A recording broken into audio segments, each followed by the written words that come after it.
बाद में ले लेगा सब लोग। कि तेजस्वी के बिना सुधार ना होई, हो सुधार ना होई। अरे दिया दिया व्यास ए भाई लालू बिना चालू ई बिहार ना होई। तनी हटलो तो तनी हटलो। आ गेले छोटू भी आ गेले।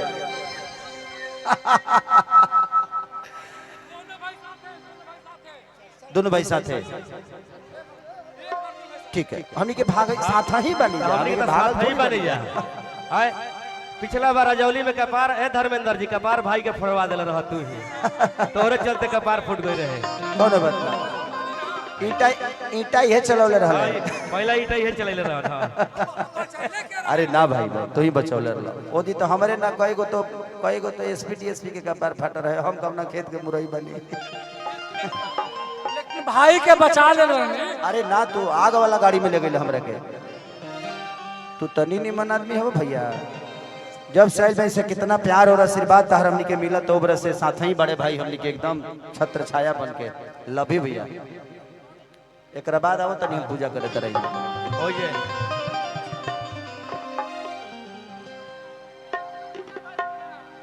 कि नाही बेचाई बाल हो। अरे कि नहीं बेचाई आलू हो। कि तेजस्वी के बिना सुधार ना होई, हो सुधार ना होई। तय भाई लालू बिना चालू ई बिहार ना होई। भाई लालू बिना चालू ई बिहार ना होई।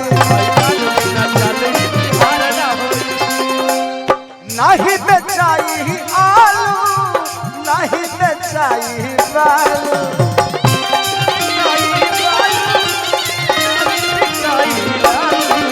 अरे नहीं बेचाई आलू हो, नहीं बेचाई बालू हो। तो तेजस्वी के बिना सुधार ना होई। अरे जिया वो सुधार ना होई। तय भाई लालू बिना चालू ई बिहार ना होई। भाई लालू बिना चालू ई बिहार ना होई।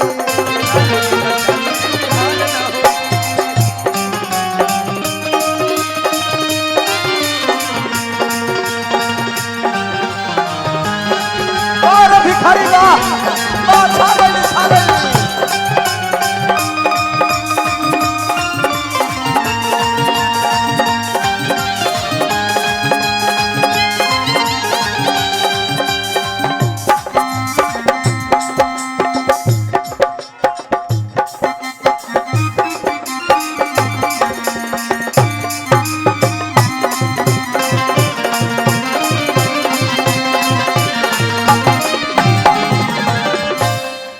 कि केतना नेता चाल गईले कके प्रयास के।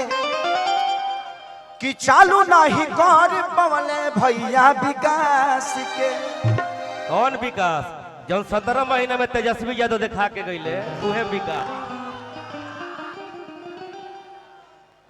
कि जवन तेजस्वी यादव करेले वादा दे दे हल नौकरी 2 लाख से ज्यादा। कि दोसर नेता से प्रयास ना होई, प्रयास ना होई। तय भाई लालू बिना चालू ई बिहार ना होई। भाई लालू बिना चालू ई बिहार ना होई। भाई लालू बिना चालू ई बिहार ना होई। लालू बिना चालू ई बिहार।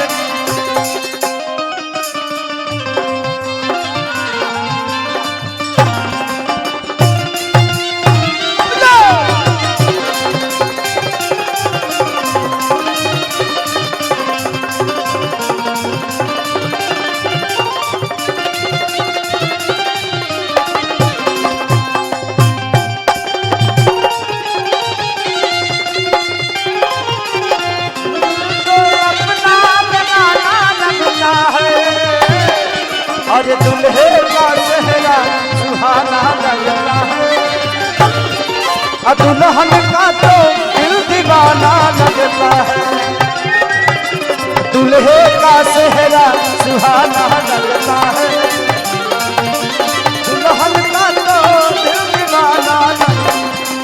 लालू बिना चालू बिहार ना होई। एगो हमर बात बा एक लाइन के। अरे कतनो हीरो होई है, अरे कतनो हीरो होई है, लेकिन हमार भाई खेसारी लेखा दिलदार ना होई। यही तो कहा जाता है कि जब ले रही आशीर्वाद रहुआ सबके तब लई बेकार ना होई। ए भाई लालू बिना चालू ई बिहार ना होई। भाई लालू बिना चालू ई बिहार ना होई। कि सोच समझ के दी अपन रहुरा मत के, ना तो विरोधी रोक दी विजय रथ के। व्यास न्याय यात्रा भी चलल बा तेजस्वी जी सोच समझ के मत को दीजिए। जिंदगी में एक बात बताएं, कोई भी नेता हमारा विकास क्यों नहीं करता? क्योंकि हम उसको हर बार जिताते हैं, इसलिए हमारे विकास को बपौती समझ लेता है। जिंदगी में एक बात बताएं आपसे, दुखी मैं भी होता हूं जब बिहार आता हूं। तो एक दिल्ली कई सारे राज्य को नौकरी दे सकता है, जबकि हमारे राज्य से छोटा है वो। लेकिन एक बिहार अपने बिहार को ही रोजगार नहीं दे पा रहा है। तो ये कितनी शर्म की बात है। एक कलकत्ता कितने सारे राज्य के लोगों को वहां रख के और रोजगार दे देता है। एक पंजाब कितने सारे राज्य के लोगों को वहां रोजगार दे पाता है, लेकिन हमारा बिहार आज भी भीख मांग के ही खा रहा है। ये किसका देन है? हम कलाकार हैं, हम मनोरंजन कराते हैं, इससे ज्यादा हमारी औकात नहीं है। हम आप सबके मनोरंजन, आपके दिल की बातों को सुन के आपका भविष्य नहीं बदल सकते, आपको एंजॉय और आपको मजा दे सकते हैं। हम उतने तक हैं। हम एक छोटा सा भोजन हो सकते हैं, चटनी हो सकते हैं, दाल हो सकते हैं, पूरी थाली नहीं है हम। तो हमारी क्षमता जितनी है उस क्षमता के साथ हम अपना काम कर रहे हैं। लेकिन हमें भी मन करता है कि आज खेसारी के पास कितना मकान हो, हमारे खुद पता नहीं के कहियो किराया भाड़ा लेवे ना जाला खेसरिया, वो हमारा मेहरारू के पता रहेला। लेकिन अगर बिहार में फिल्म सिटी होती और खेसारी लाल यादव बिहार में होता तो करोड़ों करोड़ों रुपया मैं टैक्स देता हूं महाराष्ट्र सरकार को, खेसारी लाल यादव अपने बिहार को टैक्स देता तो करोड़ों रुपया से कम विकास तो होता। क्या बात है। ये हजारों में एक बात है। इस चीज को मांग है हमेशा से कि बिहार में फिल्म सिटी होनी चाहिए। आज खेसारी इतने सारे बंगला, घर द्वार, गाड़ी घोड़ा जो भी लेता है मुंबई शहर में लेता है, क्योंकि क्या करूं, मेरे बच्चे सुरक्षित यहां नहीं रह पाएंगे क्योंकि व्यवस्था ठीक नहीं है। मैं किस स्कूल में पढ़ाऊं? ये नेता अपने बच्चों को तो यहाँ पढ़ाते ही नहीं है, तो हमारे बच्चे कहां से पढ़ पाएंगे? मैं यही बातें आज से 2 साल पहले किसी मंच पे बोला था तो मैं बहुत घेरे में आ गया था, लेकिन वो बातें गलत नहीं थी, वो सही थी कि हमारे यहाँ के नेता अपना इलाज कराने के लिए तो बाहर जाते हैं, तो जब वो अपना इलाज के लिए अस्पताल नहीं बनवा पाए तो आप सोच सकते हैं कि आपके इलाज के लिए वो अस्पताल बनवा पाएंगे? नहीं बनवा पाएंगे।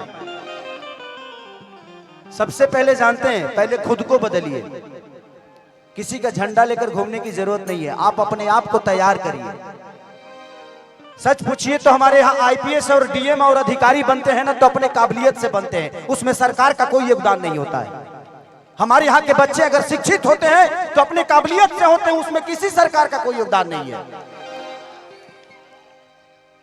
और मैं अपने बड़े भाई तेजस्वी जी से एक अनुरोध करूंगा। मैं एक छोटे भाई होने के नाते एक दुख तुम है कि 14 करोड़ की आबादी में 2 लाख की नौकरी से हम बिहार सुधरने वाला नहीं है। अगर करना ही है तो बिहार में कम से कम हजारों फैक्ट्रियां डाल दीजिए। ये बताइए कि जब हमारे पास रोजी होगा तो हम रोड पे नजर आएंगे जी, हम फैक्ट्री में नजर आएंगे। आप हमें रोजी दीजिए, आप हमें व्यवस्था मत दीजिए। उतना कमाने की ताकत है जो अपनी व्यवस्था खुद कर लेंगे हम। हमें व्यवस्था तो दे दीजिए, हमें रोजी दे दीजिए। हम वोट देते हैं, आप वोट मांगने आते हैं, हम रोजी मांगने जाते हैं तो आप भूल जाते हैं कि हाँ इनको भी कुछ देना है। मुझे दुख है इस बात का। मैं नेता नहीं हूं, लेकिन आज नहीं तो कल तो बनना ही है।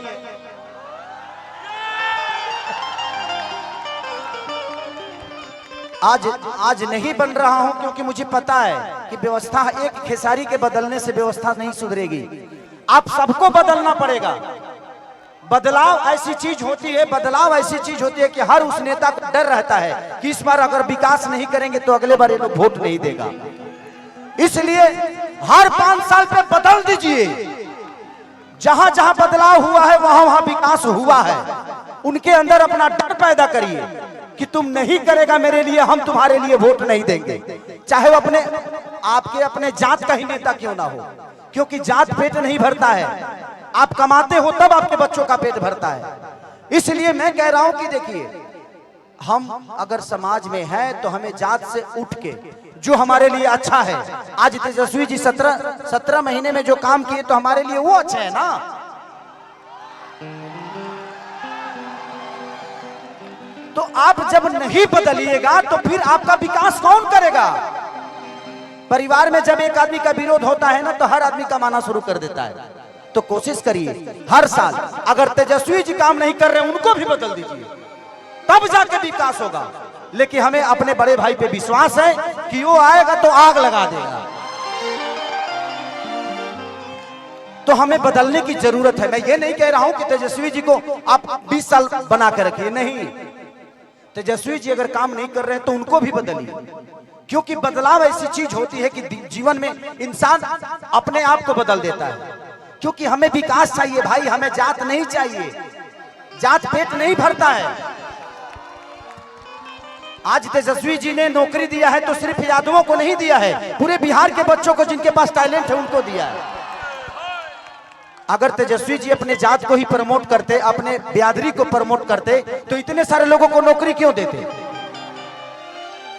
तो जब वो आदमी अपने जात से हटकर अपना काम कर रहा है तो आपको भी जात से हटना पड़ेगा और जात से हटकर अपना वोट दीजिए। जिंदगी में सबसे बड़ा अधिकार अगर होता है तो वोट का होता है, और आप नहीं समझिएगा तो आपके बच्चों का भविष्य नहीं बदलेगा। जिंदगी में मैं क्या बोला, इस 17 महीने में जो बड़े भाई तेजस्वी जी ने किया, मुझे पहली बार लगा कि हमारे भाइयों को रोजगार मिलना शुरू हो गया। इससे मैं बहुत खुश हूं इस बात से। लेकिन मैं 2 लाख से खुश नहीं हूं। 14 करोड़ की आबादी है हमारे बिहार की, तो मान के चले कि अब 50 लाख भी दे दीजिएगा तब भी उधार नहीं होने वाला है। इससे बेहतर है जो पढ़े हैं वो तो नौकरी ले लेंगे, लेकिन जो नहीं पढ़े हैं उनके लिए तो कम से कम फैक्ट्रियां लगवाइए, ताकि वो भी अपने घर के और बच्चों को पाल सके, अपने बच्चों को भविष्य सोच सके। तो दिल से दुआ है उस भाई के लिए कि उस भाई ने कम से कम 2 लाख लोगों को एक रोजगार तो दे दिया। रोजगार तो मिल गई, लेकिन तनख्वाह मिली कि नहीं कर गारंटी नहीं है। ऐसे जो के हुआ और के हाथ में बा पता चलो जे दादा नौकरिए करत नहीं 6 महीना से पेंशन नहीं मिल तो बहुत दिक्कत बा।